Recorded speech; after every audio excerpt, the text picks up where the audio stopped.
বিসমিল্লাহির রহমানির রহিম। 8ই মে 2025 ভারত পাকিস্তানের রাজনীতি নিয়ে আরেকটা কথা বলতে চাই। একটা বিষয় হিসাব করে যদি দেখি আমরা, দেখা যাবে যে পাকিস্তান, ভারত, বাংলাদেশ, শ্রীলঙ্কা এই দেশগুলোর মধ্যে সবচেয়ে সেনা রাজনীতিবিদ হলেন নরেন্দ্র মোদী এবং তার দল বিজেপি। রাম মন্দির ইস্যুকে কেন্দ্র করে সারা ভারত জুড়ে রাম মন্দিরের জন্য প্রচার প্রচারণা চালিয়ে বিজেপি সরকার গঠন করে। এরপরে তারা জয় শ্রীরাম এই স্লোগান দিয়ে তারা আবার ক্ষমতায় আসে। আগামীতে আবার যে নির্বাচন আসছে সেই নির্বাচনে নরেন্দ্র মোদীর বিজেপি আবারও ক্ষমতায় আসবে এবং নরেন্দ্র মোদী আবার প্রাইম মিনিস্টার হবে। হয় সিট বাড়বে বা কিছু কমবে, কিন্তু সরকার বিজেপি গঠন করবে।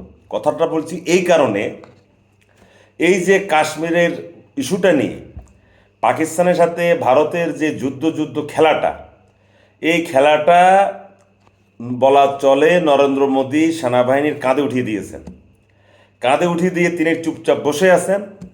এখন ভারতের যা দেখলাম অনলাইনে, কংগ্রেস বলি মানে বা বিভিন্ন রাজনৈতিক দলগুলো আছে, তারা সেনাবাহিনীর জন্য গর্বিত, আমরা ভারতের সেনাবাহিনীকে নিয়ে আমরা গর্ববোধ করি, এই ধরনের আমি দেখলাম অনলাইনে ভারতের বিভিন্ন রাজনীতিবিদদের যে বিবৃতিগুলো, তারা সেনাবাহিনীকে নিয়ে বেশ গর্ববোধ করছে।